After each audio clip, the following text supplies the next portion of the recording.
أشهد أن محمد رسول الله.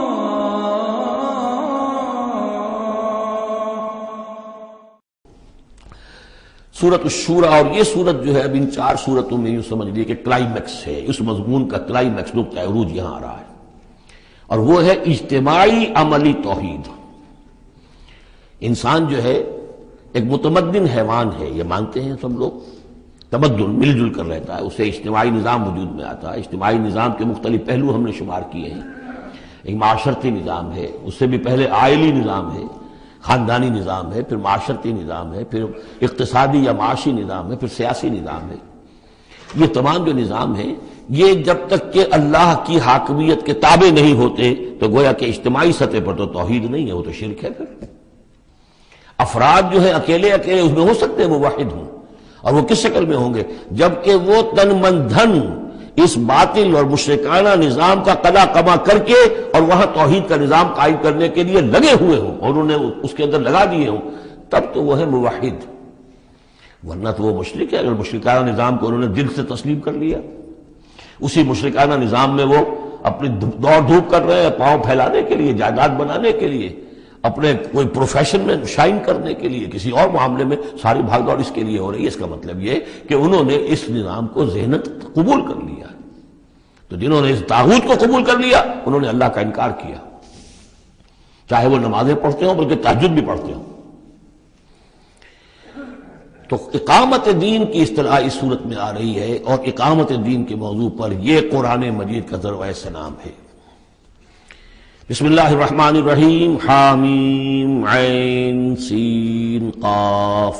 یہ ویسے تو 2 صورتوں میں سے ایک ہے جس میں 5 حروف آئے ہیں، ایک ہم پڑھ چکے ہیں کاف ہا یا عین صاد، لیکن یہ اس اعتبار سے منفرد ہے کہ حامیم علیحدہ اور عین سین قاف علیحدہ، تو 2 آیتیں اس سورہ مبارکہ کی یہ منفرد ہے کہ جو حروف مقطعات پر مشتمل ہے۔ مجھے اس سورہ مبارکہ سے بھی جو ایک خصوصی مناسبت ہے وہ میں عرض کر ہی دوں کہ سب سے زیادہ تو سورہ حدید، لیکن مکی قرآن میں سورہ حدید کا جو متوازن اور اس کا جو بدل ہے وہ سورہ شورى ہے۔ جو مقام سورہ حدید کو حاصل ہے مدنی قرآن میں، وہی مقام سورہ شورى کو حاصل ہے مکی قرآن میں، اور یہ بھی دیکھ لیجئے کہ تقریباً یہ دگنی ہے اس سے، اس کی آیات ہے 29، اس کی آیات ہے 53، اور چونکہ مکی قرآن جو ہے وہ دگنا ہے مدنی قرآن سے اپنے حجم کے اعتبار سے۔ کذالک یوحی الیک والی الذین من قبلک اللہ العزیز الحکیم۔ کذالک، اسی طرح وحی کرتا ہے اللہ اے نبی آپ کی طرف، اور ان لوگوں کی طرف بھی کرتا رہا ہے جو آپ سے پہلے تھے، وہ اللہ جو العزیز ہے الحکیم ہے۔ اب یہ کذالک کس چیز کی طرف اشارہ ہو رہا ہے؟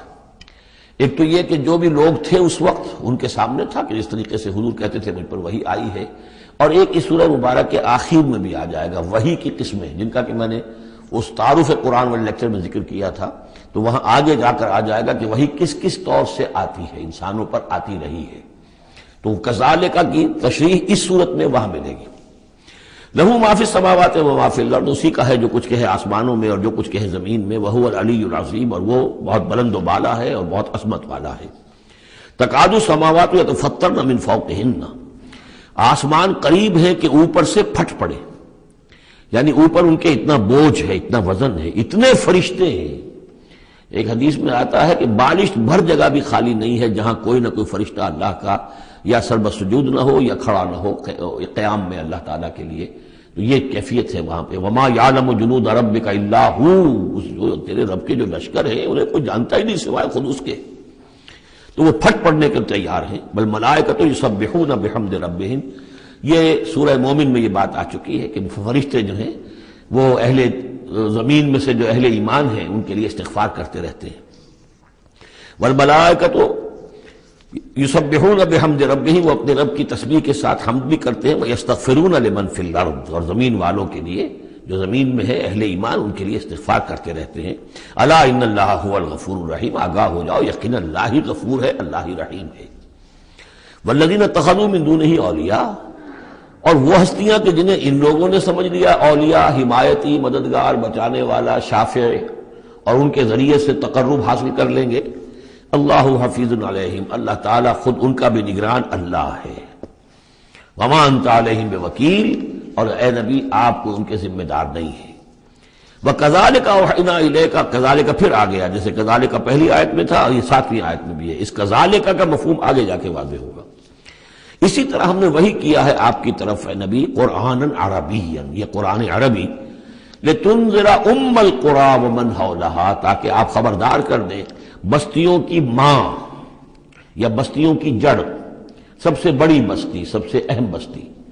یہ ہم پڑھ چکے ہیں سورہ قصص کی آیت نمبر 59 میں آیا تھا، حتیٰ نبعث فی امہا رسولا، جو بھی علاقہ ہے اس کی جو مرکزی بستی ہے ہم عذاب نہیں بھیجتے رہے جب تک کہ اس کی مرکزی بستی کے اندر رسول نہ بھیج دیں۔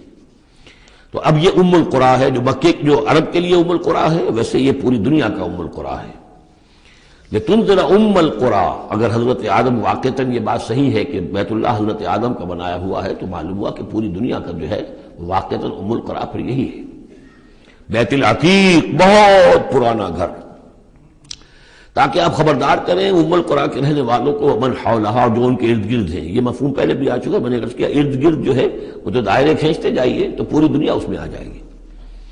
وَتُنذِرَ يَوْمَ الْجَمْعِ، اور خبردار کرنا ہے اس جمع ہونے والے دن، قیامت کا دن، لا ریب فیہ، جس میں کوئی شک نہیں ہے، فریق فی الجنت، ایک گروہ ہوگا جو جنت میں جائے گا، وفریق فی السعیر، اور ایک جماعت ہوگی کہ جو جہنم میں جائے گی۔ وَلَوْ شَاءَ اللَّهُ لَجَعَلَهُمْ أُمَّةً وَاحِدَةً، اگر اللہ چاہتا تو انہیں ایک ہی امت بنا دیتا، سبھی مومن ہوتے۔ وَلَٰكِن يُدْخِلُ مَن يَشَاءُ فِي رَحْمَتِهِ، لیکن نہیں، یہ تو اللہ تعالیٰ داخل کرتا ہے جو چاہتا ہے، جو خواہش مند ہوتا ہے، جو اس کی قیمت ادا کرنے کو تیار ہے، اس کو اپنی رحمت میں داخل کرتا ہے۔ یہ مفت میں وہ اللہ تعالیٰ اپنی یہ رحمت اور اپنی جنت جو ہے مفت میں دینے کو اس نے نہیں بنائی ہے، جو چاہتا ہے اس کا ارادہ کرے، پھر اس کی قیمت ادا کرے۔ ان اللہ اشتری من المؤمنین انفسهم واموالهم بان لهم الجنہ والظالمون ما لهم من ولی ولا نصیر، اور جو ظالم ہوں گے، مشرک ہوں گے، کافر ہوں گے، ان کا پھر نہ کوئی ولی اور حمایتی ہے اور نہ کوئی مددگار ہے۔ ابھی اتخذوا من دونہ اولیاء، دوبارہ وہی بات آئی کہ انہوں نے اللہ کے سوا جو ہے کہ اپنے اور حمایتی اختیار کر لیے ہیں۔ فاللہ هو الولی، تو اے کم عقلو، اللہ ہی ہے ولی، ایک ہی ولی ہے، بس اس کو پکڑو، اسی کو اپنا ولی مانو۔ اللہ ولی الذین آمنوا یخرجہم من الظلمات الی النور وہو یحیی الموتیٰ، وہی ہے کہ جو زندہ کرے گا مردوں کو، وہو علی کل شیء قدیر، اور وہ ہر چیز پر قادر ہے۔ وَمَا اخْتَلَفْتُمْ فِيهِ مِنْ شَيْءٍ فَحُكْمُهُ إِلَى اللَّهِ، یہاں سے اب مضمون شروع ہو رہا، اس کی تمہید بن رہی ہے۔ تمہارے مابین جو بھی اختلاف ہو اس کے فیصلے کا حق اللہ کے پاس ہے، حاکم وہ ہے، اس کے لیے ہے حاکمیت، sovereignty belongs to him and him alone۔ سروری زیبا فقط اس ذات بے ہمتا کو ہے، حکمراں ہے ایک وہی، باقی بتانے آزری۔ اس کی حاکمیت کے تحت پورا نظام زندگی کا آ جائے گا تو اس کا نام ہے اللہ کا دین قائم ہو گیا، توحید بالفعل اس پورے نظام میں قائم ہو گئی، ایک اللہ کی حکومت، ایک اللہ کی مرضی، ایک اللہ کا قانون۔ ذالکم اللہ ربی علیہ توکل، تو وہ ہے اللہ میرا رب، اس پر میں نے توکل کیا ہے، وإلیہ انیب، اور اسی کی طرف میرا رجوع کرنا ہے۔ فاطر السماوات والارض، وہ آسمانوں اور زمین کا پیدا فرمانے والا ہے۔ جعل لکم من انفسکم ازواجا، اس نے تمہاری ہی نوع سے تمہارے لیے بیویاں بنا دی، جوڑے بنا دیے۔ ومن الانعام ازواجا، اسی طرح چوپایوں میں بھی ہر سپیشیز کے اندر نر بھی ہے، مادہ بھی ہے۔ یذرؤکم فیہ، اسی سے وہ تمہاری افزائش کرتا ہے، افزائش نسل، اسی سے تمہیں پھیلاتا ہے۔ لیس کمثلہ شیء، اس کی یونیک ہستی، اس کے مثال کی سی بھی کوئی شے نہیں۔ اب یہ کیا کریں، ایک چیز ایبسلیوٹ نیگیشن کے لیے ہماری زبان میں کوئی اسلوب ہے ہی نہیں، اس جیسی کوئی شے نہیں، اس کی سی کوئی شے نہیں، اس کی مثال کسی بھی کوئی شے نہیں۔ اب یہ اس سے زیادہ یہ اور اس کے اندر ایمفیسس کا ایبسلیوٹلی یونیک، لا مثل لہ ولا مثال لہ ولا ضد لہ ولا ضد لہ، وہ جو بھی آپ الفاظ اتنے بھی جمع کرتے جائیں گے۔ وہو السمیع البصیر، اور وہی ہے سب کچھ سننے والا اور سب کچھ دیکھنے والا۔ لہ مقالید السماوات والارض، اسی کے لیے ہیں آسمانوں اور زمین کی تمام کنجیاں۔ یبسط الرزق لمن یشاء، وہ بچھا دیتا ہے اور کھول دیتا ہے، بست وسیع کر دیتا ہے، کشادہ کر دیتا ہے رزق کو جس کے لیے چاہتا ہے، ویقدر، اور جس کے لیے چاہتا ہے ماپ تول کر راشننگ کر کے دینا شروع کر دیتا ہے۔ انہ بکل شیء علیم، اور یہ بھی اس کے علم پر ہے کہ کس کے لیے یہ بہتر ہے، کس کے لیے وہ بہتر ہے، وہ ہر چیز کا جاننے والا ہے۔ اب جو آیت آ رہی ہے وہ اس سورہ مبارکہ کا کلائمیکس ہے، اور اس موضوع پر قرآن مجید کا کلائمیکس ہے، اقامت دین کے موضوع پر۔ شرع لکم من الدین، اے محمد پر ایمان لانے والو، اے مسلمانوں، تمہارے لیے اللہ نے دین میں وہی شے معین کی ہے، ما وصی بہ نوحا، جس کی وصیت کی تھی نوح کو، والذی اوحینا الیک، اور جس کی وحی کی ہے ہم نے اے محمد آپ کی طرف، کیونکہ پہلے خطاب ہے لکم، شرع لکم، یہاں امت سے خطاب ہو رہا ہے، شرع لکم، بس صرف فرق یہ کہ یا ایھا الذین آمنوا یا نہیں آیا، یہ مکی صورتوں کے مزاج کا تقاضا ہے کہ وہ نہ آئے، لیکن جمع کے صیغے سے واضح کر دیا کہ باقی جگہ ہم دیکھ رہے ہیں کہ واحد کے صیغے میں خطاب کر کے اور بالواسطہ امت، یہاں امت سے خطاب ہے۔ شرع لکم من الدین، تمہارے لیے دین میں وہی شے مقرر کی ہے، ما وصی بہ نوحا، جس کی وصیت کی تھی اس نے نوح کو، والذی اوحینا الیک، اور جس کو کی وحی کی ہم نے محمد آپ کی جانب صلی اللہ علیہ وسلم، وما وصینا بہ ابراہیم و موسیٰ و عیسیٰ، اور جس کی وصیت ہم نے کی ابراہیم کو اور موسیٰ کو اور عیسیٰ کو، ان اقیموا الدین، کہ دین کو قائم کرو۔ دین ایک تو معلوم ہوا اس آیت سے کہ دین سب کا ایک ہے، دین نوح کا اور حضور کا اور ابراہیم کا اور موسیٰ کا، عیسیٰ کا علیہم الصلاۃ والسلام ایک ہی ہے، دین تو ایک ہی ہے۔ ان ہذہ امتکم امۃ واحدہ وانا ربکم فاعبدون، دین تو ایک ہی ہے، شریعتیں مختلف ہیں لیکن دین کو قائم کرو۔ موسیٰ کے دور میں ان پر یہ فرض تھا کہ دین کو قائم کرو، اس کے لیے لڑو، جاؤ، جنگ کرو اور اس خطہ زمین کو حاصل کرو جس پر اللہ کا دین قائم کر سکو۔ تو صحیح سب کی یہی تھی، جد و جہد یہی تھی، توحید کا وہ تقاضا تھا کہ صرف انفرادی طور پر، اول تو یہ کہ صرف عقیدے میں نہیں، اپنے بھی عمل میں توحید جو ہے قبول کرو اور اختیار کرو، اور عمل میں بھی صرف انفرادی نہیں، اجتماعی توحید کو برپا کرنے کے لیے، قائم کرنے کی جد و جہد کرو۔ ان اقیموا الدین ولا تتفرقوا فیہ، دین میں تفرقے میں مبتلا نہ ہو جاؤ۔ الذین فرقوا دینہم، یہ ہم پڑھ چکے ہیں، دین کو پھاڑ دینا کہ زندگی کے ایک حصے میں اللہ کا حکم مانا جا رہا ہے، دوسرے حصے میں کسی اور کا مانا جا رہا ہے، یہ تفرقہ۔ یا دوسرا تفرقہ کہ آپ اختلاف کر سکتے ہیں کہ رفع یدین زیادہ ثابت ہے، میں کرتا ہوں، کسی کی رائے ہے کہ نہیں امام ابو حنیفہ کا موقف جو ہے وہ زیادہ صحیح ہے، وہ نہیں کرتا، کوئی حرج نہیں۔ لیکن دین میں، دین ایک ہے، دلیل ہوگی اللہ اور اس کے رسول کی، دین میں فرق نہیں ہے۔ وہ تو چاہے حنفی ہیں، مالکی ہیں، شافعی ہیں، حنبلی ہیں، سلفی ہیں، دین تو سب کا ایک ہے، اسلام۔ اسی طرح شریعت موسوی اور بھی کسی اور کی ہوگی، شریعت محمدی، دین سب کا ایک، اس میں تفرقہ نہیں ہونا چاہیے۔ دین کو قائم کرنے کی جد و جہد کرو، ولا تتفرقوا فی، دین میں تفرقہ نہ ہو۔ یہ ہے وہ اقامت دین کی فرضیت۔ اس میں چونکہ عام طور پر ترجمہ جو ہے شاید آپ کے پاس بھی ہو تو قائم رکھو دین کو کر دیا گیا ہے، وہ بھی صحیح ہے۔ دو ہی سچویشن ممکن ہے، یا تو دین قائم ہے تو اسے قائم رکھو، صحیح ہے۔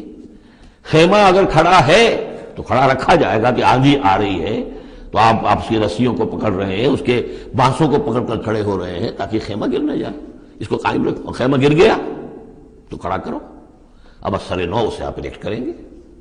تو یہ دونوں ترجمے بالکل صحیح ہیں، قائم کرو، قائم رکھو، قائم ہے تو قائم کرو، قائم نہیں ہے تو رکھو، اور قائم نہیں ہے تو قائم کرو۔ ان اقیموا الدین ولا تتفرقوا فیہ کبر علی المشرکین ما تدعوہم الیہ، بہت بھاری ہے یہ مشرکین پر بات جس کی طرف اے نبی آپ ان کو بلا رہے ہیں۔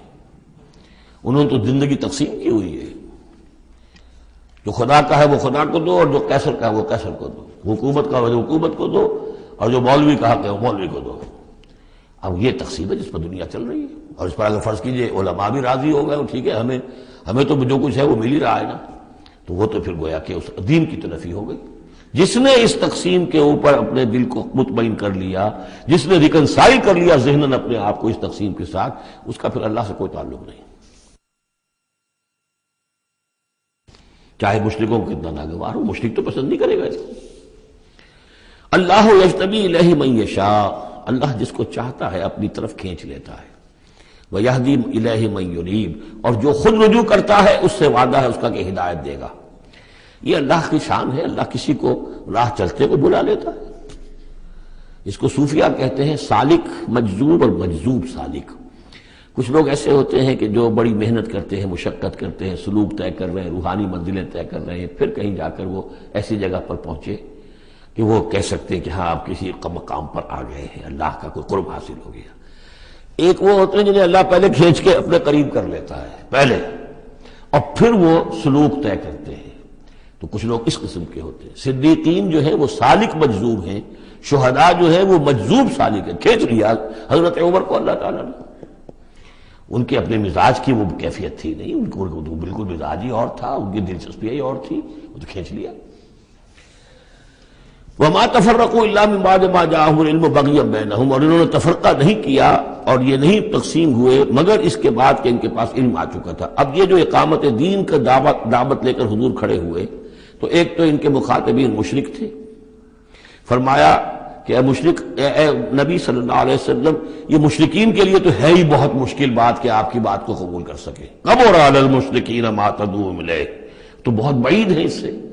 البتہ آپ کو اگر یہ خیال ہو کہ یہ اہل کتاب جو ہے یہ تو واقف ہیں اللہ سے، کتاب سے، تورات سے، انجیل سے، اور یہ تو قیامت کو بھی مانتے ہیں، فرشتوں کو مانتے ہیں، سب کچھ مانتے ہیں، یہ تو آسانی سے مان لیں گے، یہ بھی امید نہ رکھیے آپ۔ یہاں حضور کو بتایا جا رہا ہے کہ آپ ایسی توقعات نہ رکھیں، اس لیے کہ ان لوگوں نے تفرقہ ڈالا ہے جبکہ ان کے پاس حق آ چکا تھا۔ کس لیے؟ وما تفرقوا الا من بعد ما جاءهم العلم بغيا بينهم، یہ آپس میں زدم زدہ ہے، آپس میں کون اوپر اور کون نیچے کی بحث میں یہ پڑے ہوئے ہیں، تو یہ آپ کو کیسے اوپر مان لیں گے؟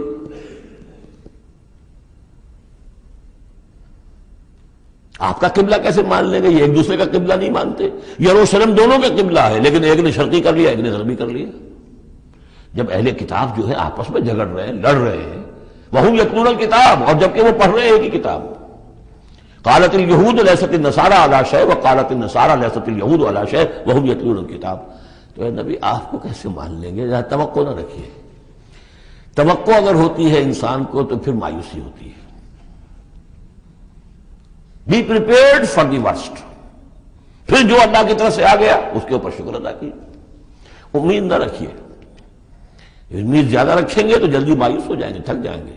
کبر علی المشرکین، اب یہ دیکھیے اقامت دین کی جد و جہد اتنی مشکل شے ہے کہ حضور سے کہا جا رہا ہے کہ آپ جلدی کامیابی کی توقع نہ رکھیں۔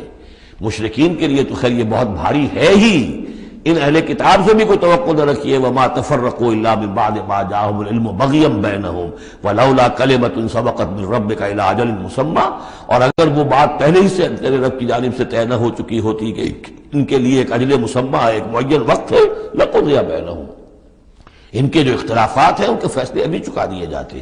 وَإِنَّ الَّذِينَ أُورِثُوا الْكِتَابَ مِن بَعْدِهِمْ، اور جو لوگ کتاب کے وارث ہوئے ہیں ان کے بعد، لَفِي شَكٍّ مِّنْهُ مُرِيبٍ، وہ دھوکے میں پڑے ہوئے ہیں، شکوک و شبہات میں مبتلا ہو گئے ہیں۔ جب اللہ تعالیٰ کسی امت کو کتاب دیتا ہے اور اس امت کے اندر جو ہے پھر وہاں کے نوجوان فرض کیجئے تیسری چوتھی پانچویں نسل میں آ کر دیکھتے ہیں کہ جو اس کتاب کے عالم ہیں، پڑھنے پڑھانے والے ہیں، آپس میں دست و گریبان ہیں، لڑ رہے ہیں، ان کی زندگیوں کو بھی ہم دیکھتے ہیں تو وہ بھی اسی طرح کے دنیا دار ہیں جیسے ہم ہیں، تو ان کا اعتماد کتاب پر سے اٹھ جاتا ہے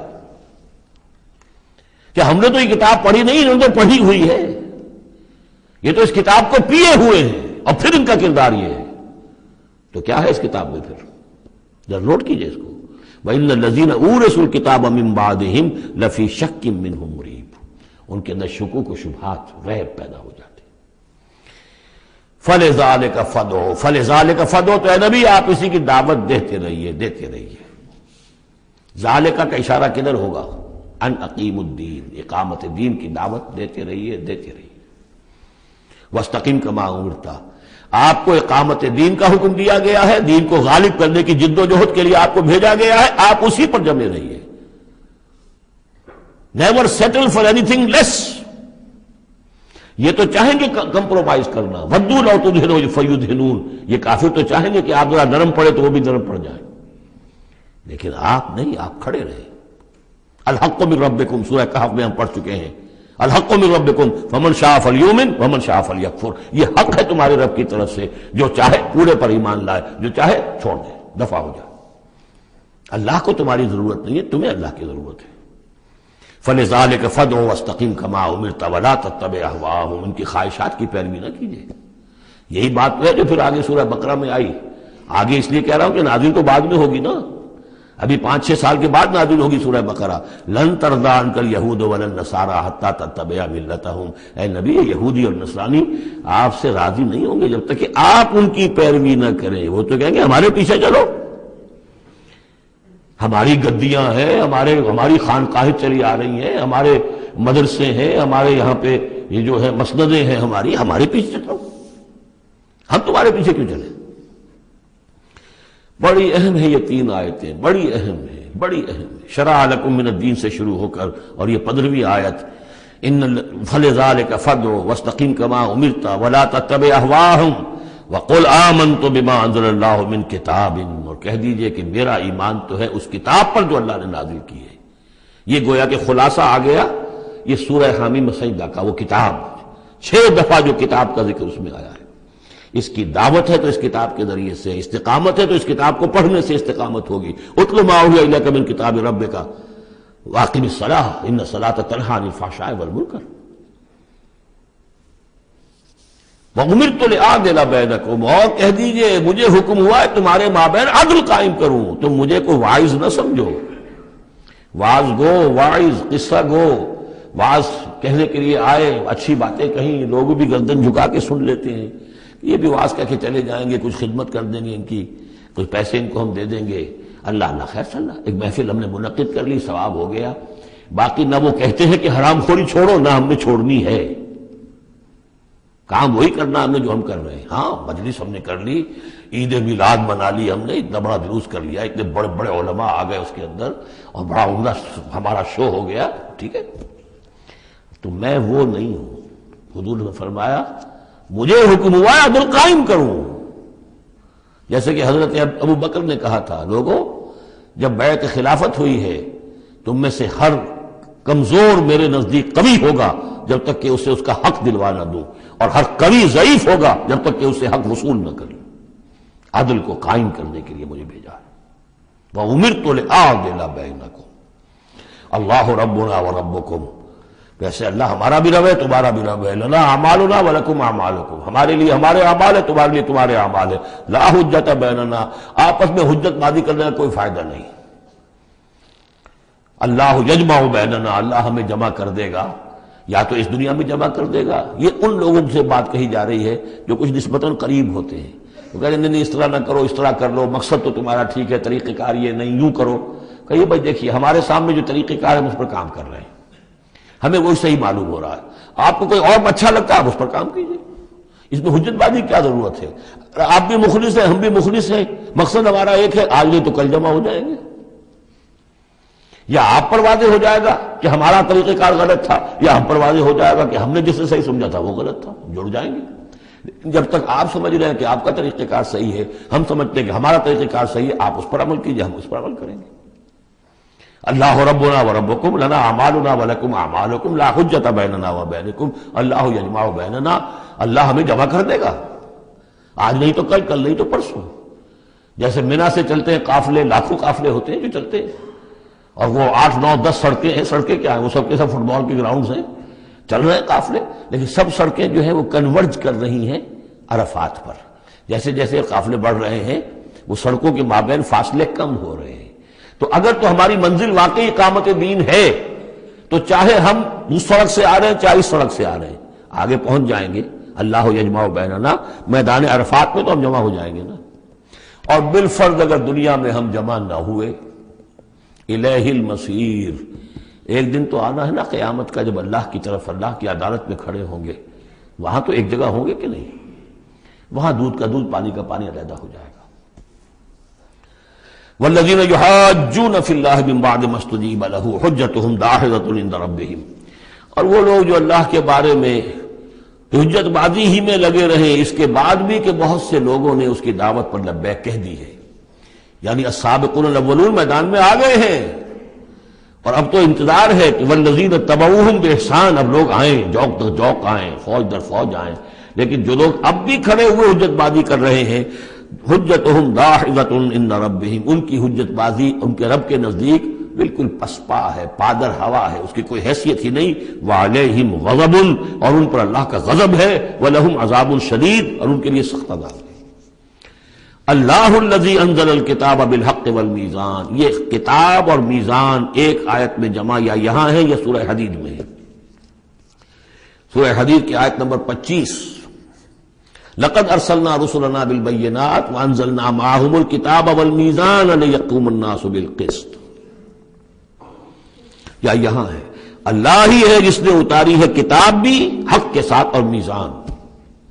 میزان وہ نظام ہے دین حق کا، کتاب نے حق مقرر کر دیا ہے، میزان تول کر دیتی ہے۔ پھر اللہ نے دین کو مقرر کر دیا، لیکن دین کا نظام جب تک نہیں ہوگا تو دین کے مطابق فیصلے کیسے ہوں گے؟ اللہ نے تمہیں کتاب بھی دی ہے، نظام دیا ہے، میزان دی ہے۔ وما یدریک لعل الساعۃ قریب، کیا پتا کہ قیامت قریب آئی کھڑی ہو۔ اور الساعۃ سے مراد میری قیامت تو میری موت ہے۔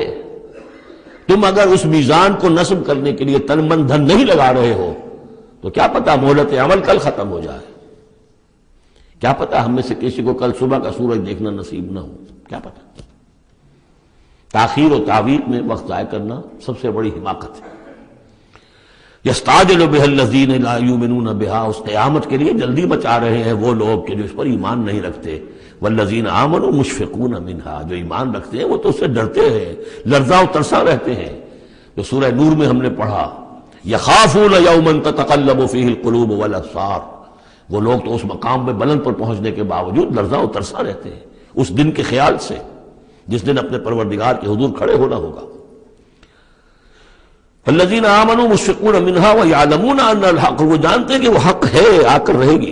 الا ان الذین یمارون فی الساعۃ لفی ضلال بعید، آگاہ ہو جاؤ جو لوگ قیامت کے بارے میں جھگڑتے ہیں اور اس میں شک و شبہ کرتے ہیں وہ بڑی دور کی گمراہی میں پڑ چکے ہیں۔ اللہ لطیف بعبادہ یرزق من یشاء، اللہ بہت باریک بین ہے اپنے بندوں کے لیے اور وہ رزق دیتا ہے جس کو چاہتا ہے۔ یعنی اقامت دین کی جد و جہد میں یہ فکر نہ تمہیں ہو کہ کیا کھائیں گے کیا پئیں گے۔ میں آپ کو حضرت مسیح کا وہ قول بھی سنا چکا ہوں جو متی کی انجیل میں ہے، کیوں فکر کرتے ہو کیا کھاؤ گے اور پیو گے؟ کیا جنگل کی چڑیاں جو ہیں جو نہ ہل چلاتی ہیں نہ بوتی ہیں نہ کاٹتی ہیں لیکن صبح کو اپنے گھونسلوں سے نکلتی ہیں اور شام کو آسودہ ہو کر واپس آتی ہیں، تو وہ رب جو ان کو کھلاتا پلاتا ہے وہ تمہیں نہیں کھلائے گا؟ کیوں تشویش کرتے ہو کہ کیا پہنیں گے؟ جنگل کی سوسن کو نہیں دیکھتے کہ جیسا خوبصورت لباس اللہ نے اسے دیا ہے۔ سلیمان بھی اپنی ساری شان و شوکت کے باوجود ویسی پوشاک نہیں رکھتا تھا۔ تو جو اس گھاس کو یہ سب کچھ دے رہا ہے جو آج ہے اور کل جلا دی جائے گی، کیا وہ تمہیں نہیں، تمہارا تن نہیں ڈھانکے گا؟ لیکن تمہیں ایمان نہیں ہے۔ تو فرمایا اللہ لطیف ہے اپنے بندوں کے لیے۔ ایک دفعہ یکسو ہو کر فیصلہ تو کرو کہ اب اپنے آپ کو وقف کرنا ہے اس کام کے لیے۔ اللہ تعالیٰ وہاں سے رزق دے گا جہاں سے تمہیں گمان تک نہیں ہوگا۔ من یتق اللہ یجعل لہ مخرجا ویرزقہ من حیث لا یحتسب، لیکن اس کے لیے اللہ پر ایمان ضروری ہے، توکل ضروری ہے۔ ہاں تھوڑا سا اللہ تعالیٰ امتحان بھی لے لیتا ہے، سختیاں بھی آ جاتی ہیں، امتحان پھر آدمی ثابت کر دے کہ میں تو یکسو ہوں، اے اللہ اب میں نے فیصلہ کر لیا، اللہ پھر راستے کھول دیتا ہے۔ وَهُوَ الْقَوِيُّ الْعَزِيزُ، وہ تو بہت قوی ہے، زبردست ہے۔ اب یہ جو مضمون آگے آ رہا ہے یہ وہ ہے جس کی کلائمیکس ہم پڑھ چکے ہیں سورہ بنی اسرائیل میں، من کان یرید العاجلۃ عجلنا له فیہا ما نشاء لمن نرید، یہاں وہی مضمون مختصر آ رہا ہے۔ من کان یرید حرث الآخرۃ نزد له فی حرثہ، جو شخص کے طالب بن گیا ہو آخرت کی کھیتی کا، ہم اس کی کھیتی میں اضافہ کرتے رہتے ہیں، بڑھوتری ہوتی رہتی ہے۔ ومن کان یرید حرث الدنیا، اور جو بن گیا ہے دنیا ہی کی کھیتی کا طالب، نؤتہ منہا، ہم اس میں سے اسے کچھ دے دیتے ہیں، فما لہ فی الآخرۃ من نصیب، پھر آخرت میں اس کا کوئی حصہ نہیں ہے۔ ام لہم شرکاء شرعوا لہم من الدین ما لم یأذن بہ اللہ، یہ شرک کے معاملے میں یہ مضمون بہت اہم ہے۔ ایک تو بار بار آیا ہے کہ نہ اللہ نے کوئی سند اتاری، نہ سلطان اتاری، نہ کسی کتاب میں اس کے لیے کوئی دلیل اتاری، کہیں کچھ ہے ہی نہیں۔ لیکن یہ بات جو ہے یہ منفرد ہے یہ سورہ مبارکہ اس بات میں کیا ان کے کوئی ایسے شرکاء بھی ہیں کہ جنہوں نے انہیں کوئی دین دیا ہو، کوئی قانون دیا ہو، کوئی نظام دیا ہو؟ لات عزا منات ہبل، کوئی انہوں نے تمہیں کتاب دی ہے، کوئی شریعت دی ہے، کوئی نظام دیا؟ ام لہم شرکاء شرعوا لہم من الدین ما لم یاذن بہ اللہ، جس کے کہ اللہ نے اذن نہ دیا ہو، حکم نہ دیا ہو۔ اگر تو واقعی کوئی الہ ہے، کوئی واقعی ہے، تو اسے دینا چاہیے۔ یہ نظام ہے تمہارے لیے، نظام کے بغیر کیسے الہ ہو گیا؟ ام لہم شرکاء، کیا ان کے کوئی ایسے شرکاء ہیں شرعوا لہ من الدین کہ انہوں نے دین میں کوئی شے ان کے لیے ایسی طے کر دی ہو کہ ما لم یاذن بہ اللہ، جس کے لیے حکم نہیں دیا اللہ نے، ولولا کلمۃ الفصل لقضی بینہم، اور اگر ایک فیصلے کی بات جو ہے وہ پہلے سے طے نہ ہو چکی ہوتی، ان کے درمیان فیصلے کر دیے جاتے۔ وان الظالمین لہم عذاب علیم، اور ظالموں کے لیے تو بہت دردناک عذاب ہے۔ تری الظالمین مشفقین مما کسبوا، اب قیامت کا نقشہ کھینچا جا رہا ہے۔ تم دیکھو گے ان ظالموں کو، مشرکوں کو، کافروں کو کہ ڈر رہے ہوں گے، کانپ رہے ہوں گے اپنے کرتوتوں کے تصور سے، مما کسبوا، اور اس سے تو پتا ہوگا، بل الانسان علی نفسہ بصیرہ، انسان کو تو معلوم ہے، اپنی کیفیت تو معلوم ہے اسے، تو لرزاں و ترساں ہوں گے۔ وَهُوَ وَاقِعٌ بِهِمْ، اور وہ ان کے اوپر پڑنے والا ہوگا۔ اب جو بھی انہوں نے کمایا ہے وہ گویا کہ اب ان کے سروں پر گرنے والا ہوگا۔ والذین آمنوا وعملوا الصالحات، اور اس کے برعکس وہ لوگ جو ایمان لائے تھے، جنہوں نے ایمان کے تقاضے پورے کیے، عمل صالح کا حق ادا کیا، فی روضات الجنات، وہ جنتوں کے باغات میں ہوں گے۔ لہم ما یشاءون عند ربہم، ان کے لیے وہ سب کچھ ہوگا ان کے رب کے پاس جو کچھ وہ چاہیں گے۔ ذالک هو الفضل الکبیر، یقیناً یہ بہت بڑی فضیلت ہے جو انہیں حاصل ہو جائے گی۔ ذالک الذی یبشر اللہ عبادہ الذین آمنوا، یہ ہے وہ انجام نیک جس کی بشارت دے رہا ہے اللہ اپنے ان بندوں کو، الذین آمنوا وعملوا الصالحات، جو ایمان لائیں اور نیک عمل کریں۔ قل لا اسألکم علیہ من اجرا قل لا اسألکم علیہ اجرا الا المودۃ فی القربى، کہہ دیجئے کہ میں تم سے کوئی اجرت نہیں مانگتا، کوئی اجر نہیں مانگتا، کوئی مزدوری نہیں مانگتا، کوئی انعام میں نے کبھی نہیں مانگا، الا المودۃ فی القربى، سوائے قرابت داری کے لحاظ کے۔ اس آیت کو اہل تشیع نے توڑ مروڑ کر بنا دیا ہے کہ یہاں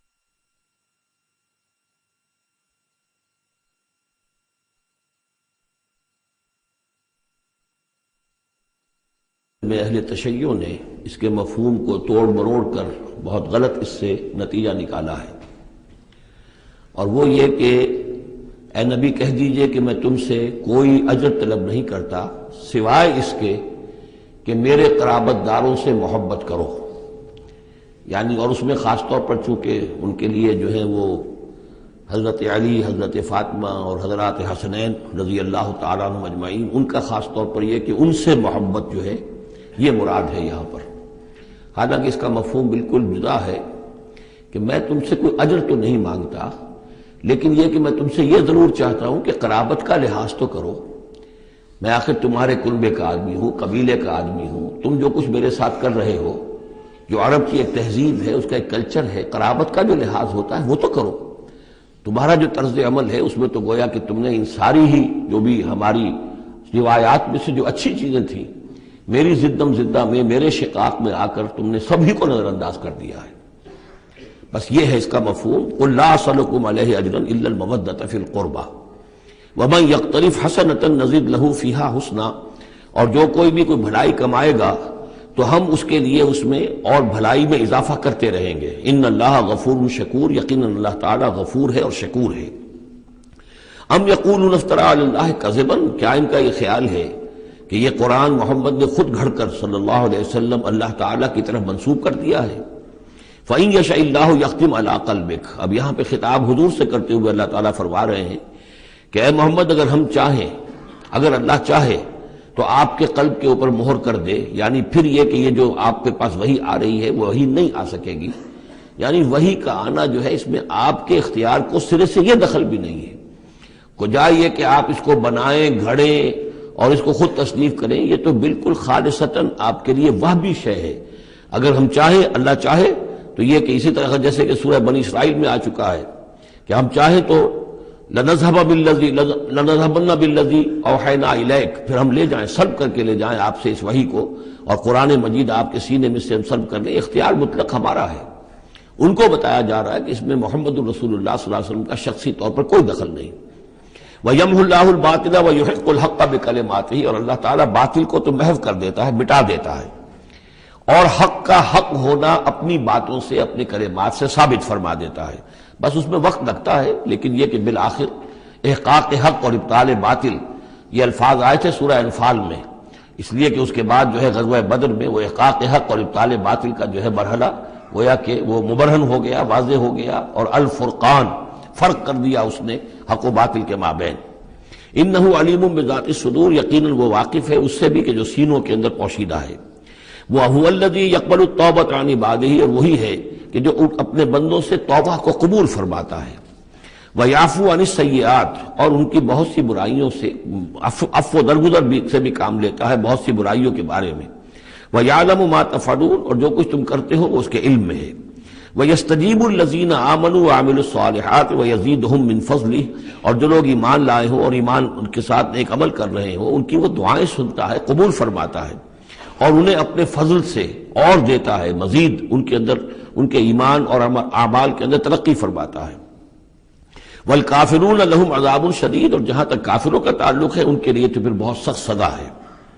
وَلَوْ بَسَطَ اللَّهُ الرِّزْقَ لِعِبَادِهِ لَبَغَوْا فِي الْأَرْضِ، اگر اللہ تعالیٰ نے اپنے بندوں کے لیے زمین میں رزق کو کھول دیا ہوتا، خزانے جو ہے بہت کشادہ کر دیتا، ہر ایک کو بالکل با فراغت ہر وقت بسہولت رزق مل رہا ہوتا، تو پھر تو یہ زمین میں اور زیادہ سرکشی کرتے۔ ابھی ان کا حال یہ ہے کہ محنت کرنی پڑتی ہے، مشقت کرنی پڑتی ہے، تب ان کو 2 وقت کی روٹی ملتی ہے، تب تو ان کی سرکشی کا یہ عالم ہے۔ وَلَوْ بَسَطَ اللَّهُ الرِّزْقَ لِعِبَادِهِ لَبَغَوْا فِي الْأَرْضِ وَلَٰكِن يُنَزِّلُ بِقَدَرٍ مَّا يَشَاءُ، لیکن اللہ تعالیٰ نازل کرتا ہے اندازے کے مطابق جو چاہتا ہے۔ انہ بعبادہ خبیر بصیر، یقیناً وہ اپنے بندوں کے حالات سے باخبر بھی ہے اور دیکھ بھی رہا ہے۔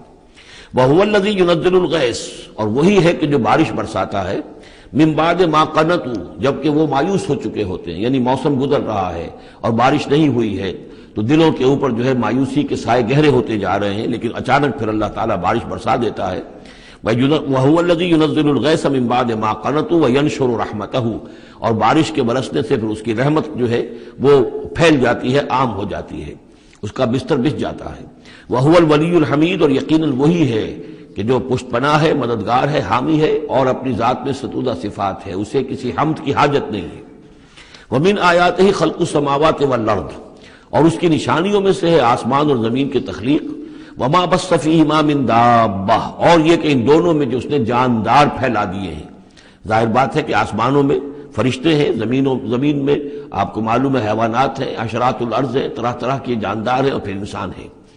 وَهُوَ عَلَىٰ جَمْعِهِمْ إِذَا يَشَاءُ قَدِيرٌ، اور وہ جب بھی چاہے گا ان کو جمع کرنے پر قادر ہے، چاہے وہ پھیل گئے ہیں، پوری زمین میں پھیل گئے ہیں، آسمانوں میں پھیلے ہوئے ہیں، لیکن جب اللہ چاہے گا انہیں جمع کر لے گا۔ وَمَا أَصَابَكُم مِّن مُّصِيبَةٍ فَبِمَا كَسَبَتْ أَيْدِيكُمْ، اور تم پر جو کوئی بھی مصیبت آتی ہے تو در حقیقت وہ تمہارے اپنے ہاتھوں کے کرتوتوں کی وجہ سے۔ وَيَعْفُو عَن كَثِيرٍ، اور بہت سے تمہاری جو خطائیں ہیں ان سے تو اللہ تعالیٰ عفو کرتا رہتا ہے، معاف کرتا رہتا ہے، تمام غلطیوں پر نہیں پکڑتا، البتہ کچھ غلطیوں کے اوپر اس کا خمیازہ کچھ تھوڑا بہت تمہیں اس دنیا میں بھی دکھا دیتا ہے۔ وَمَا أَنتُم بِمُعْجِزِينَ فِي الْأَرْضِ، اور تم اللہ تعالیٰ کو نہ تو زمین کے اندر ہرا سکتے ہو، شکست دے سکتے ہو، اور گویا کہ یہاں پر مخفف مانیے ولا فی السماء، جس طرح کہ اس سے پہلے آ بھی چکا ایک مقام پر، نہ آسمان میں، یعنی یہ کہ اللہ تعالیٰ کی مشیت کو کوئی شخص جو ہے اس کو شکست نہیں دے سکتا، اس کی اپنی تدبیر ہے، وہ فعال لما یرید ہے، جو ارادہ کر لیتا ہے کر گزرتا ہے۔ وما لکم من دون اللہ من ولی ولا نصیر، اور نہیں ہے تمہارے لیے اللہ کے سوا کوئی ولی اور نہ مددگار۔ ومن آیاتہ الجوار فی البحر کالعلام، اور اس کی نشانیوں میں سے وہ جہاز بھی ہیں جو چلتے ہیں دریاؤں میں اور سمندر میں، اور ایسے ہیں جیسے پہاڑ ایسے جہاز، بڑے بڑے جہاز۔ ان یشاء یسکن الریح، اگر اللہ چاہے تو وہ ہوا کو کھڑا کر دے، ہوا کو ساکن کر دے، اس لیے کہ ظاہر بات ہے یہ بادبانی جہاز ہوتے تھے جو چلتے تھے اور ہوا ہی انہیں لے کر چلتی تھی۔ ان یشاء یسکن الرِّیحَ، اگر اللہ چاہے تو وہ ہوا جو ہے ساکن ہو جائے، فَيَظْلَلْنَ رَوَاكِدَ عَلَىٰ ظَهْرِهِ، تو پھر وہ کھڑے کے کھڑے رہ جائیں گے سمندر کی پیٹھ پر، یعنی سمندر کے جو ہے پانی کی سطح پر وہ کھڑے رہ جائیں گے۔ ان فی ذلک لآیات لکل صبار شکور، یقیناً اس میں نشانیاں ہیں ان سب لوگوں کے لیے جو صبر کرنے والے ہوں اور جو شکر کرنے والے ہوں۔ اور یوبقہن بما کسبوا، یا پھر اللہ تعالیٰ ان کو غرق کر دے، تباہ کر دے ان جہازوں کو ان کے گناہوں کی پاداش میں۔ وَيَعْفُو عَنْ كَثِيرٍ، لیکن اللہ تعالیٰ بہت سی گناہوں سے اور بہت سی خطاؤں اور تقصیرات سے تو درگزر فرماتا رہتا ہے۔ وَيَعْلَمَ الَّذِينَ يُجَادِلُونَ فِي آيَاتِنَا مَا لَهُم مِّن مَّحِيصٍ، اور تاکہ انسان جان لے کہ جو ہماری آیات میں جو جھگڑا کر رہے ہیں، کٹ حجتیاں کر رہے ہیں، کہ ان کے لیے بھاگنے کی کوئی جگہ نہیں ہے۔ یہ مضامین جو آئے ہیں سورہ مبارکہ میں وہ جو عام مکی صورتوں کے مضامین ہیں، وہی رد و قضا، وہی ان کے ساتھ گفتگو مشرکین کے ساتھ، کفار کے ساتھ۔ لیکن اب اس صورت کا اقامت دین، جو اس کا جو اصل جو ایکسس ہے، اس کا جو عمود ہے، اس کے اعتبار سے دوسرا نہایت اہم مقام اب آ رہا ہے۔ 8 آیات ہیں۔ اقامت دین کی جد و جہد کرنے والوں میں کیا اوصاف ہونے چاہیے؟ اگر یہ اوصاف نہیں ہوں گے تو وہ اقامت دین کی جد و جہد نہیں کر سکیں گے۔ تو یہاں پر نقشہ کھینچا جا رہا ہے اس سیرت کا، اس کردار کا، کہ جو لوگ یہ طے کر لیں کہ ان صلاتی و نسکی و محیایا و مماتی للہ رب العالمین، جو اصولی طور پر ایک عزم کر لیں کہ اب ہمیں اپنی بہترین توانائیاں اور قوتیں صرف کرنی ہے اللہ کے دین کو قائم کرنے کے لیے، تو ان کے اندر کیا اوصاف پیدا ہونے چاہیے۔ وہ جو علامہ اقبال کا ایک بڑا سادہ سا شعر ہے، ہو صداقت کے لیے جس دل میں مرنے کی تڑپ، پہلے اپنے پیکرے خاکی میں جاں پیدا کرے۔ تو یہ اوصاف اپنے اندر پیدا کرو تاکہ تم اقامت دین کی جد و جہد کے لیے واقعتاً موضوع ہو سکو۔ پہلی بات، فما اوتیتم من شیء فمتاع الحیات الدنیا، جو شے بھی تمہیں دنیا میں دی گئی ہے بس وہ دنیا کی زندگی کا ساز و سامان ہے، برتنا ہے۔ وما عند اللہ خیر وابقا، اور جو کچھ اللہ کے پاس ہے وہ خیر ہے اور باقی رہنے والا ہے۔ للذین آمنوا وعلی ربہم یتوکلون، ان لوگوں کے لیے کہ جو ایمان رکھتے ہو اور اللہ پر، اپنے رب پر توکل کریں۔ یعنی پہلی بات یہ کہ دنیا و ما فیہا سے ان کا قلبی تعلق جو ہے وہ اس طرح کا ہو جائے کہ اس کی کوئی اہمیت اور وقت ان کے دل میں نہ رہے، اور انہیں یقین ہو جائے کہ اصل میں ہمارا مطلوب آخرت ہے، ہمیں جو چاہیے وہ آخرت ہے، اور اس کی طلب ان کے دل کے اندر راسخ ہو چکی ہو۔ جب تک یہ بے رغبتی نہیں ہوگی دنیا سے، اگر کہیں بھی یہ دنیا کی محبت جو ہے کہیں وہ لگی ہوئی ہے، پھانس آپ کے دل میں چبھی ہوئی ہے، تو ہو سکتا ہے کہ وہ کہیں اڑنگا لگائے گی اور آپ جو ہے اپنے خیال میں تو بڑی ترقی کر رہے ہیں اقامت دین کی جد و جہد میں، لیکن کہیں وہ ایسی اڑنگا لگائے گی کہ اوندھے منہ نیچے گریں گے۔ پہلا فیصلہ یہ ہے کہ آدمی طے کر لے کہ میں طالب آخرت ہوں یا طالب دنیا ہوں، اور نمبر 2 یہ کہ توکل اللہ پر۔ یہ ایک آیت کے اندر یہ 2 شرطیں آئی۔ اب آگے چلیے، والذین یجتنبون کبائر الاسم والفواحش، اور وہ لوگ کہ جو اجتناب کرتے رہیں بڑے بڑے گناہوں سے اور بے حیائی کے کاموں سے۔ ظاہر بات ہے کہ اپنی سیرت کو ان چیزوں سے اگر پاک نہیں کریں گے تو اس قدم میں، اس میدان میں آگے نہیں بڑھ سکتے۔ لیکن یہاں دوبارہ نوٹ کر لیجئے کہ یہی مضمون سورہ نساء میں آ چکا ہے۔ ان تجتنبوا کبائر ما تنہون عنہ نکفر عنکم سیئاتکم وندخلکم مدخلا کریما، دوسری مرتبہ اب یہاں آ گیا ہے۔ یعنی یہ کہ اقامت دین کے جو جد و جہد کرنے والے ہوں انہیں کبائر کے بارے میں اصل میں زیادہ حساس ہونا چاہیے۔ صغائر کے معاملے میں جس قدر زیادہ حساس ہم ہو گئے ہیں وہ اصل میں ایک بالکل غلط رخ ہے۔ صغائر کے بارے میں کم اور کبائر کے بارے میں ہو اصل۔ صغائر تو از خود بھی ان الحسنات یذهبن السیئات، جو نیکیاں ہم کرتے ہیں اس سے خود بخود بھی وہ ایسے صغیرہ گناہ جو ہے معاف ہوتے چلے جاتے ہیں، لیکن ہو جاتا ہے الٹا برعکس ہو جاتا ہے معاملہ کہ ایک آدمی ان چیزوں میں تو بہت ہی جزرس ہو جائے اور بہت ہی باریک بین ہو جائے، لیکن وہ جو حضرت مسیح کے الفاظ ہیں کہ مچھر تو چھانتے ہو اور سموچے اونٹ نکل جاتے ہو، یہ صورتحال جو ہے یہ بڑی ہی یوں سمجھیے کہ پیتھولوجیکل کنڈیشن ہے، یہ بیماری کی صورت ہے۔ یہ ہے کہ بڑے بڑے گناہوں سے اپنے آپ کو پاک کرو اور فواحش سے اور بے حیائی سے۔ وَإِذَا مَا غَضِبُوا هُمْ يَغْفِرُونَ، اور یہ کہ اگر کبھی کہیں غصہ آ جائے، جیسا کہ ہم پڑھ چکے ہیں سورہ حامیم سجدہ میں بھی کہ وَإِمَّا يَنزَغَنَّكَ مِنَ الشَّيْطَانِ نَزْغٌ وہ اگر شیطان کی کوئی چھوٹ لگنے ہی لگے تو فوراً اللہ کی پناہ طلب کرو. وَإِذَا مَا غَضِبُوا هُمْ يَغْفِرُونَ. جب انہیں غصہ آتا ہے تو اس غصے کو ڈھانپ دیتے ہیں، غصے کو پی جاتے ہیں. غفر کے معنی ڈھانپ دینا ہے. ویسے اس کے جو عام ترجمہ ہے معاف کر دیتے ہیں، بجائے اس کے کہ غصے میں کسی پر حملہ کریں اور کسی سے انتقام لیں، بلکہ اس کے اندر عفو کی صورت ہو. جب غصہ آئے، ایک ہے سوچ سمجھ کر کوئی اقدام کرنا ہے، کوئی آپ نے چیلنج کرنا ہے کسی باطل کو اور اس میں کوئی آگے بڑھ کر آپ کو اقدام کرنا ہے، وہ اور بات ہے. ایک ہے کہ غصے میں آ کر کوئی اقدام کیا جائے. وَإِذَا مَا غَضِبُوا هُمْ يَغْفِرُونَ. تو وہ معاف کر دیتے ہیں، یا یوں کہیے غصے کو پی جاتے ہیں، یعنی غصے کے اوپر وہ پردہ ڈال دیتے ہیں. غفر جو ہے مغفر کہلاتا ہے خود، کہ جو سر کو ڈھانپ لیتا ہے تاکہ تلوار کا وار اگر سر پر آئے تو سر بچ جائے اور خود اس کو روک لے. تو مغفر، غفر کے معنی ڈھانپ دینا. گناہ کو ڈھانپ لینے والی شے ہے اللہ کی مغفرت. اسی طریقے پر یہ کہ وہ غصے کو پی جانے والا. وَالْكَاظِمِينَ الْغَيْظَ، یہ ہم پڑھ چکے ہیں سورہ آل عمران میں. نمبر آگے چلیے. وَالَّذِينَ اسْتَجَابُوا لِرَبِّهِمْ، اور وہ لوگ کہ جنہوں نے اپنے رب کی پکار پر لبیک کہا. وہ پکار کون سی ہے؟ اس سورہ مبارکہ میں اب تک صرف ایک فعل امر آیا ہے جمع کے صیغے میں، ان اقیم الدین، اور ایک فعل نہیں آیا ہے جمع کے صیغے میں ولا تتفرقوا فیہ. پوری صورت میں اب تک نوٹ کر لیجئے گا جا کر. تو یہ پکار اللہ کی کون سی ہے؟ اقیم الدین ولا تتفرقوا فیہ. اسی کے لیے کہا تھا حضور سے فلذالک فدعوا، اسی کی دعوت دیتے رہیے. آپ کی دعوت اقامت دین کی دعوت ہو. یہ آپ کی کسی جزوی شے کے اوپر آپ جو ہے وہ ہیمر نہ کر رہے ہو، کسی جزوی سی شے کو آپ نے ہدف نہ بنا لیا ہو. اصل ہدف اقامت دین. فلذالک فدعوا واستقم کما امرت ولا تتبع اهواهم. اب یہاں فرمایا والذین استجابوا لربهم، جنہوں نے اپنے رب کی پکار پر لبیک کہا، واقاموا الصلاۃ، اور نماز قائم کی، اور وامرهم شورى بینہم. چونکہ اب اجتماعی زندگی ہے، جماعتی زندگی ہے، اس میں مشاورت کا نظام ہونا چاہیے کہ وہ جو فیصلے کریں، جو قدم اٹھائیں، وہ باہمی مشاورت سے ہو.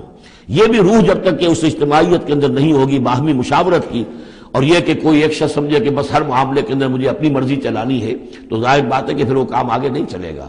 ہم پڑھ آئے ہیں کہ حضور سے یہاں تک کہا گیا ہے کہ یہ جن صحابہ سے خطا ہوئی ہے، غلطی ہو گئی ہے، ان کو بھی آپ وشاورہم فی الامر فاعف عنہم واستغفر لہم وشاورہم فی الامر.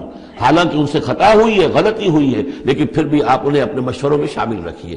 اس لیے کہ اس سے دلجوئی ہوتی ہے، ساتھیوں کے اندر میوچول کانسیپٹ ڈیولپ ہوتا ہے، ایک کانفیڈنس ڈیولپ ہوتا ہے، اور وہ سمجھتے ہیں کہ ہماری بھی بات سنی جاتی ہے. اور حضور نے بسا اوقات اپنی رائے کو پیچھے رکھ کر اپنے ساتھیوں کی رائے کے مطابق فیصلہ کیا. غزوہ احد میں یہی ہوا ہے، غزوہ بدر میں یہی ہوا ہے کہ جہاں پر آپ نے کیمپ لگانے کا فیصلہ کیا تھا، جب بعض صحابہ نے آ کر کہا کہ ہمیں اگر اجازت ہو ہم اپنی رائے دیں، اور جب انہوں نے کہا کہ ہمارے خیال میں وہ جگہ بہتر ہے، آپ نے کہا ٹھیک ہے یہاں سے کیمپ اکھاڑو، وہاں لگا دو. وَأَمْرُهُمْ شُورَى بَيْنَهُمْ وَمِمَّا رَزَقْنَاهُمْ يُنْفِقُونَ. ایک اور شے جو لازم ہے اقامت دین کی جد و جہد میں، جہاں وقت لگے گا، جہاں آپ کی توانائی صرف ہوگی، اس میں پیسہ بھی لازم درکار ہے. وہ دعوت دین کا کام ہو، اقامت دین کی جد و جہد ہو. وَمِمَّا رَزَقْنَاهُمْ يُنْفِقُونَ، یہ انفاق کا مضمون آ گیا، اور جو کچھ کہ ہم نے انہیں دیا ہے اس میں سے وہ انفاق کرتے ہیں.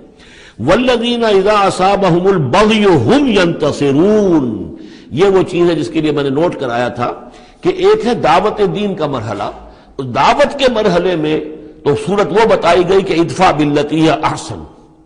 اگر کوئی تمہیں گالی دے تم دعا دو، کوئی تمہیں پتھر مارے تم پھول پیش کرو. لیکن اقامت دین کی جد و جہد، اس کے اندر آگے چل کر معاملہ آتا ہے. جیسے قتال کا مرحلہ آ گیا تو وہاں تو فرمایا قاتلوا فی سبیل اللہ الذین یقاتلونکم اخرجوہم من حیث اخرجوکم، نکالو انہیں وہاں سے جہاں سے انہوں نے تمہیں نکالا ہے. یہاں آ کر معاملہ کیا ہے؟ والذین اذا اصابہم البغی ہم ینتصرون. اور وہ لوگ کہ جن پر اگر کوئی زیادتی کی جاتی ہے تو وہ بدلہ لیتے ہیں.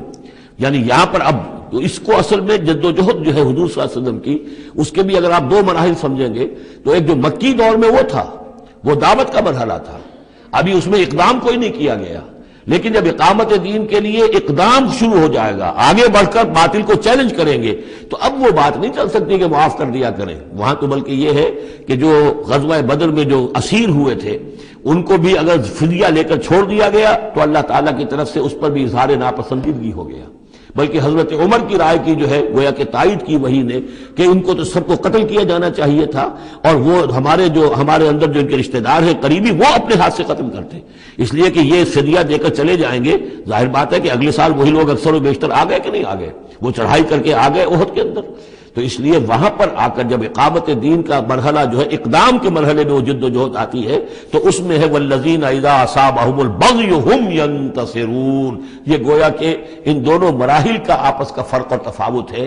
اس پر مزید گفتگو انشاءاللہ اگلے سیشن میں ہوگی. والذین اذا اصابہم البغی ہم ینتصرون وجزاء سیئۃ سیئۃ مثلها فمن عفا واصلح فاجره على الله انه لا يحب الظالمين ولمن انتصر بعد ظلمه فاولئك ما عليهم من سبيل انما السبيل على الذين يظلمون الناس ويبغون في الارض بغير الحق اولئك لهم عذاب اليم ولمن صبر وغفر ان ذلك لمن عزم الامور. صدق الله العظيم. رب اشرح لي صدري ويسر لي امري واحلل عقدة من لساني يفقهوا قولي. یہ میں پچھلی نشست میں عرض کر چکا ہوں کہ قرآن حکیم میں جو صورتوں کے عمود ہوتے ہیں ظاہر بات ہے کہ اس پر تدبر کرنا پڑتا ہے کہ اصل اس سورہ مبارکہ کا مرکزی مضمون کیا ہے. بہت سے مضامین تو کتاباً متشابہاً، بہت سے مضامین جو ہیں مکی صورتوں کے ایک دوسرے سے مشابہ ہیں.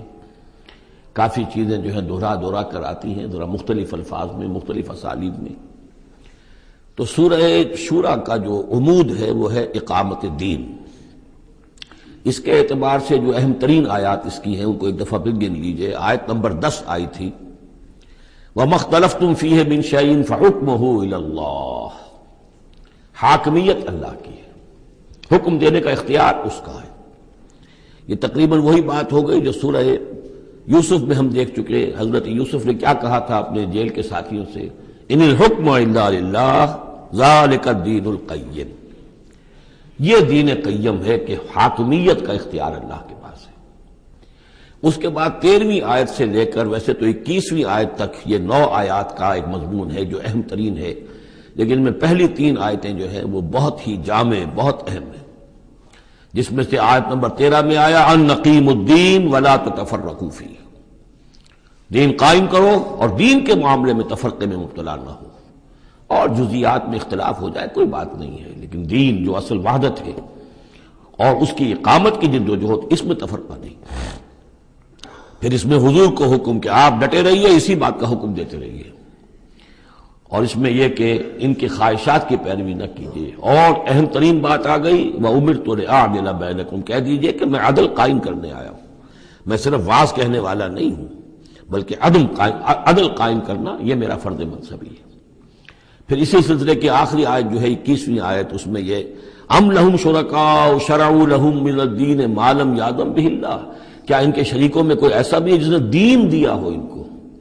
اصل میں تو اللہ ہوا ہے جس نے تمہیں دین دیا ہے، دین حق دیا ہے. الیوم اکملت لکم دینکم واتممت علیکم نعمتی ورضیت لکم الاسلام دینا. تمہیں مکمل نظام زندگی دیا ہے. تو یہ اس کے بعد پھر یہ آیات جو ہم پڑھ رہے تھے کہ جو لوگ اب اس کے لیے کمر کس لیں انہیں دیکھنا چاہیے کہ انہیں اپنے اندر کیا اوصاف پیدا کرنے ہیں. اس میں بھی پہلی 3 آیتیں میں سے کل آیتیں یہ 8 ہیں، آیت نمبر 36 سے 43 تک. لیکن یہ کہ پہلی 3 آیتیں جو ہیں جو ہم پڑھ چکے ہیں وہ بہت ہی جامع ہیں. ان میں جو چیزیں ہم پڑھ چکے ہیں وہ نوٹ کر لیجئے. سب سے پہلی بات یہ کہ یہ بات پوری طرح واضح ہو جائے کہ دنیا و ما فیہا ان کی کوئی وقت نہیں ہے. اصل شے وہ ہے جو اللہ کے پاس ہے. انسان فیصلہ کر لے کہ میں طالب آخرت ہوں. دنیا میں رہنا ہے، زندہ رہنا ہے، اس کی ضروریات فراہم کرنی ہے، متاع ہے، ضرورت کی حد تک جو ہے اس میں وقت لگایا جائے گا، لیکن یہ کہ اصل مطلوب آخرت ہے. نمبر 2، توکل اس جد و جہد میں صرف اللہ کی ذات پر ہو، اپنے وسائل پر نہیں، اپنی ذہانت پر نہیں، اپنی قوت پر نہیں، اپنی صلاحیت پر نہیں. نمبر 3، جو کبیرہ گناہ ہے ان سے انسان بالکل مجتنب ہو، ان میں سے کسی میں ملوث نہ ہو. فحش سے بالکل اپنے آپ کو پاک رکھے. اور پھر یہ کہ وہ غصے کو اپنے قابو میں رکھے. وَإِذَا مَا غَضِبُوا هُمْ يَغْفِرُونَ. اس کے بعد اب وہ اللہ کی اس پکار پر جب لبیک کہتا ہے، اس کے لیے جد و جہد کرنے کے لیے وہ فیصلہ کر لیتا ہے وَالَّذِينَ اسْتَجَابُوا لِرَبِّهِمْ، اور اس کے لیے پھر اللہ تعالیٰ کی ساتھ ایک قلبی رشتہ قائم رکھنے کے لیے التزام نماز.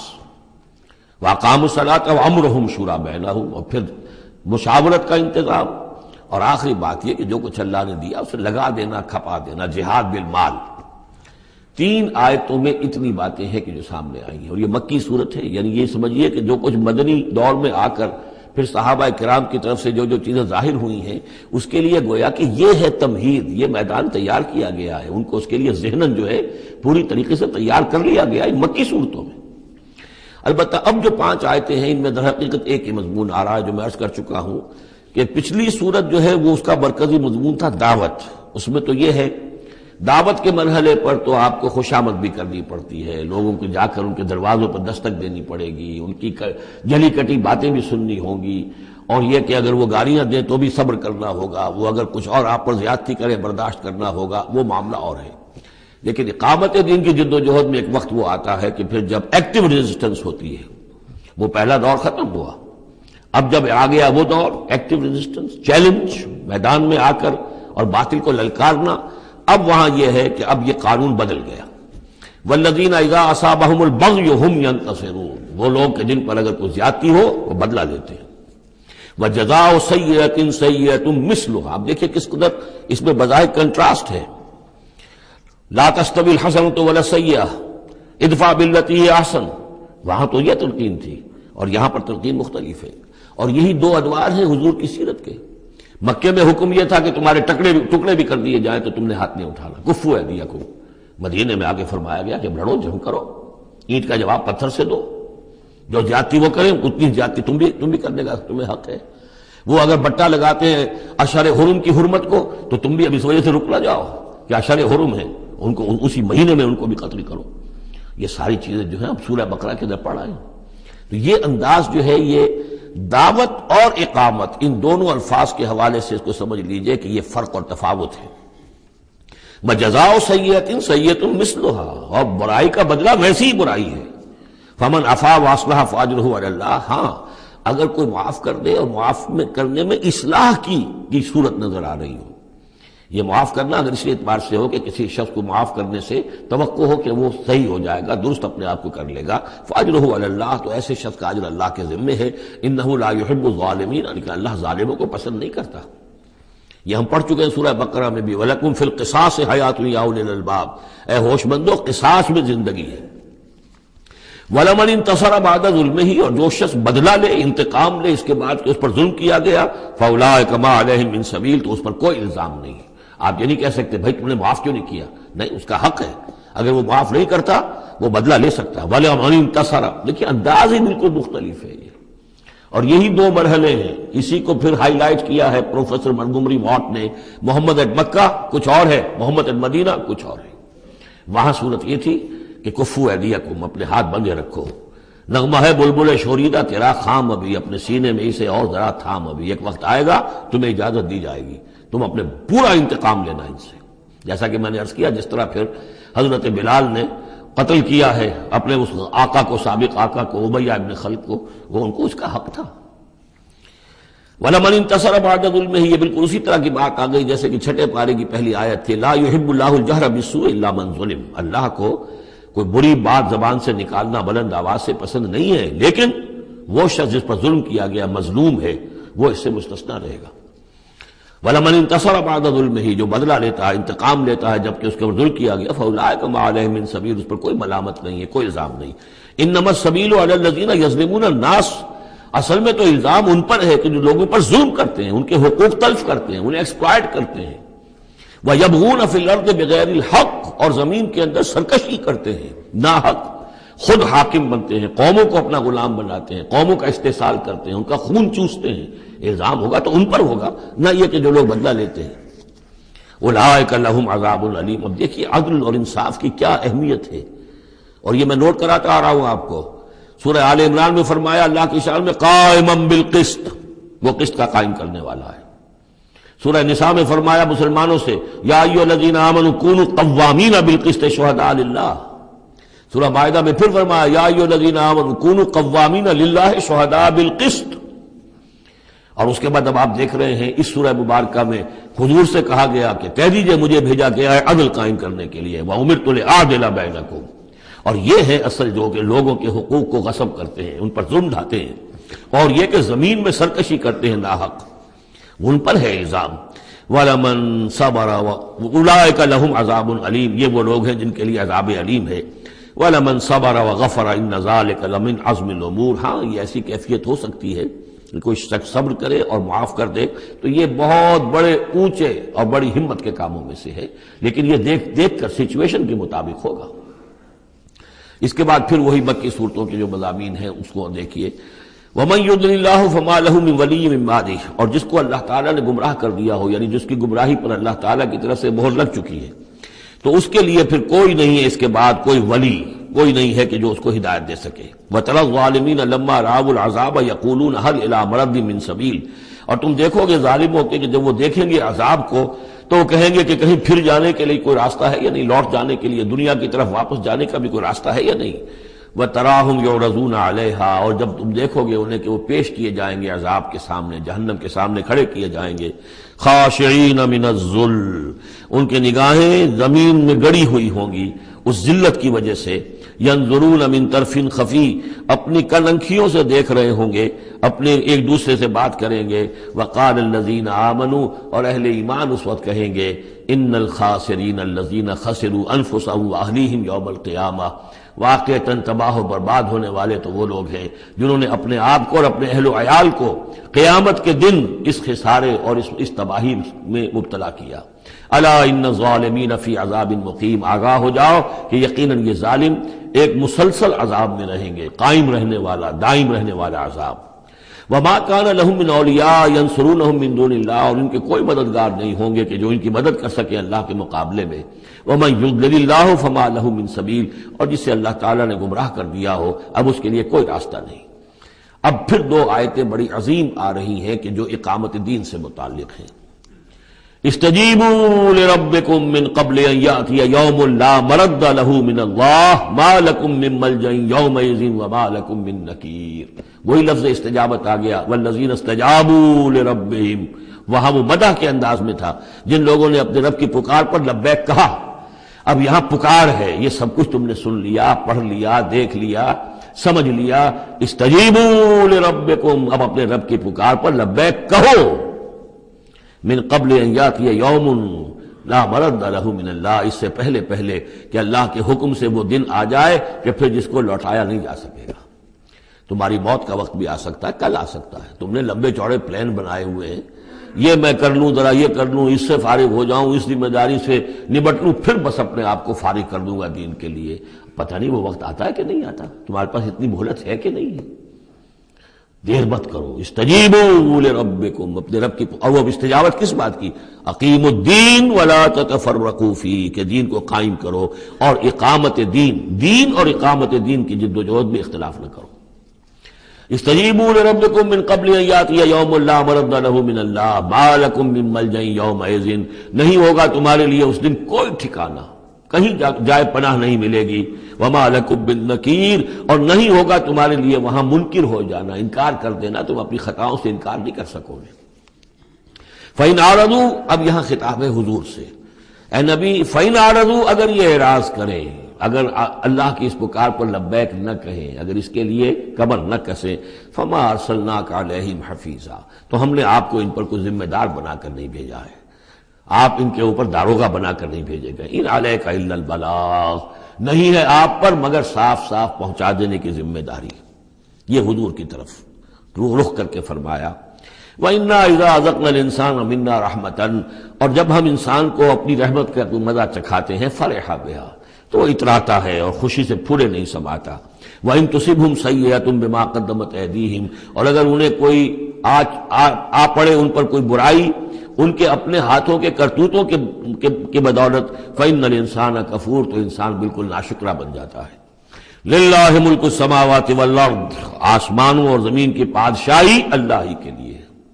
عام طور پر آتا ہے للہ ما فی السماوات و ما فی الارض، یہاں پر دیکھیے نوٹ کیے للہ ملک السماوات، اس لیے کہ اقامت دین، اللہ کی حاکمیت، نظام کا قائم کرنا، اس کی مناسبت سے للہ ملک السماوات والارض، زمین و آسمان کی بادشاہی اللہ ہی کے لیے. یخلق ما یشاء، وہ جو چاہتا ہے پیدا کرتا ہے. یہب لمن یشاء اناثا، جس کو چاہتا ہے بیٹیاں ہی بیٹیاں دیتا ہے. ویہب لمن یشاء الذکور، اور جس کو چاہتا ہے بیٹے ہی بیٹے دیتا ہے. اور یزوجہم ذکرانا و اناسا، یا جوڑے جوڑے کر دیتا ہے کہ لڑکے بھی اور لڑکیاں بھی، بیٹے بھی اور بیٹیاں بھی، وَيَجْعَلُ مَن يَشَاءُ عَقِيمًا، اور جس کو چاہتا ہے بانجھ کر دیتا ہے کہ اس کی اولاد نہیں ہوتی۔ انہ علیم قدیر، وہ علیم ہے، جو کچھ کر رہا ہے اپنے علم کی بنیاد پر کر رہا ہے، قدیر ہے، اسے ہر قدرت حاصل ہے۔ اب وہ آیت آ گئی کذالک کیا، کس طرح وحی کرتا ہے اللہ۔ یہ ہے وحی کے حقیقت کے اور اقسام کے موضوع پر قرآن مجید کی اہم ترین آیت ہے۔ وما کان لبشر ان یکلمہ اللہ، کسی بشر کا یہ مقام نہیں ہے کہ اللہ اس سے کلام کرے، یعنی یہ نہیں کہ اللہ کے لیے ممکن نہیں ہے، نہیں، انسان وہ اتنی پستی میں ہے اس وقت کہ اس کا یہ مقام نہیں ہے، اس کے لیے یہ ممکن نہیں ہے، اس کے لیے ممکن نہیں ہے، اللہ تو جو چاہے کرے۔ ما کان لبشر ان یکلمہ اللہ، نہیں ہے کسی بشر کا یہ معاملہ اور یہ اس کا مقام نہیں ہے کہ اللہ اس سے کلام کرے، الا وحیا، یا سوائے وحی کے، وہ وحی ہے جو براہ راست ہوتی ہے، اللہ تعالیٰ کسی کے دل میں ڈال دیتا ہے، القاء ہے، الہام ہے، یہ ہے وحی کی پہلی شکل، براہ راست اللہ۔ او من ورائے حجاب، یا پھر بات کرتا بھی ہے تو اوٹ سے، پردے کی اوٹ سے، جیسے کہ حضرت موسیٰ علیہ السلام سے بات کی ہے، وہ بات ہوئی ہے، کلم اللہ موسیٰ تکلیما، لیکن من ورائے حجاب۔ تیسری شکل او یرسل رسولا، یا پھر وہ اپنے کسی پیغام پر کوئی ایلچی کو بھیجتا ہے، فرشتے کو بھیجتا ہے، فیوحی باذنہ ما یشاء، اور پھر وہ وحی کرتا ہے اللہ کے حکم سے جو وہ چاہتا ہے۔ تو گویا کہ تین شکلیں ہو گئیں، وحی براہ راست اللہ کی طرف سے، یہ الہام ہے، القاء ہے، جیسے کہ وہ شہد کی مکھی کو وحی کر رہا ہے، ہر آسمان میں وحی کر دی ہے۔ غیر نبی تھی حضرت موسیٰ کی والدہ، ان کو وحی کر دی، وہ جو دل میں ڈال دے۔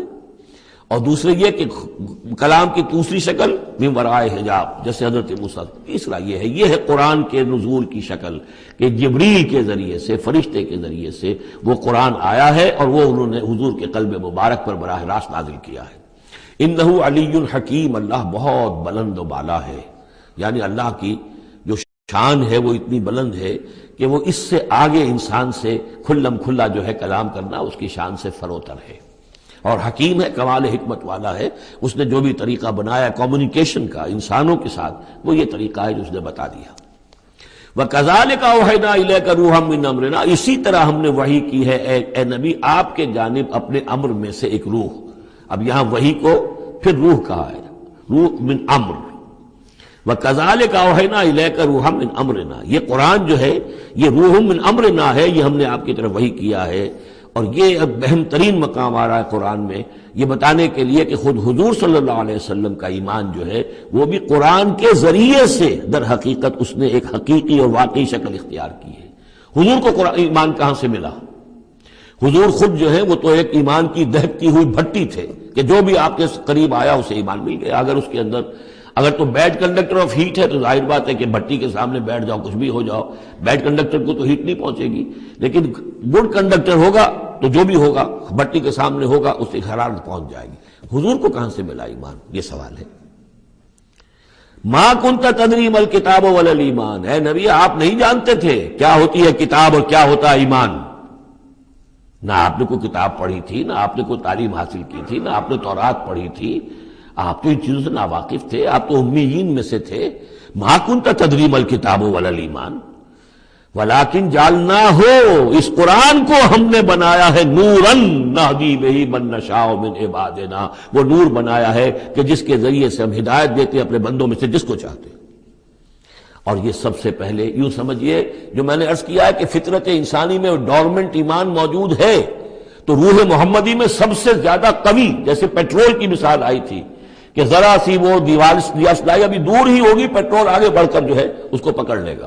اس طریقے سے نور علی نور، وہ نور جو نور محمدی میں موجود تھا ڈورمنٹ تھا۔ ہمارے علماء نے اکثر یہ کہا ہے کہ وہ اجمالی ایمان تھا، تفصیلی ایمان آپ کو قرآن سے ملا۔ میں اس کی تعویل کر رہا ہوں کہ وہ پوٹینشل ایمان تھا، اس نے ایکچوئل ایمان کی شکل اختیار کی قرآن کے ذریعے سے۔ یہ تعبیر جو ہے یہ اس کی زیادہ صحیح تر تعبیر ہے کہ قرآن روح محمدی میں وہ ایمان جو ہے موجود تھا، ڈورمنٹ تھا، پوٹینشل تھا، اس کو قرآن نے آ کر جگمگایا، ایکٹیویٹ کر دیا۔ وَكَذَلِكَ أَوْحَيْنَا إِلَيْكَ رُوحًا مِّنْ أَمْرِنَا مَا كُنْتَ تَدْرِي مَا الْكِتَابُ وَلَا الْإِيمَانُ وَلَٰكِنْ جَعَلْنَاهُ نُورًا نَّهْدِي بِهِ مَن نَّشَاءُ مِنْ عِبَادِنَا، اور جب آپ کے قلب مبارک میں وہ ایمان نور علی نور جگمگا اٹھا ہے، اب آپ ہدایت دیں گے لوگوں کو سیدھے راستے کی طرف۔ اب آپ یوں سمجھیے کہ روشنی کا مینار بن گئے ہیں کہ جو جہازوں کو راستہ دکھاتا ہے۔ انک لتہدی الی صراط مستقیم صراط اللہ الذی لہ ما فی السماوات و ما فی الارض، اس اللہ کے راستے کی طرف کہ جس کے لیے ملکیت ہے ہر شے جو آسمانوں میں ہے اور ہر شے جو زمین میں ہے۔ الا الی اللہ تصیر الامور، آگاہ ہو جاؤ کہ اللہ ہی کی طرف تمام معاملات لوٹا دیے جائیں گے۔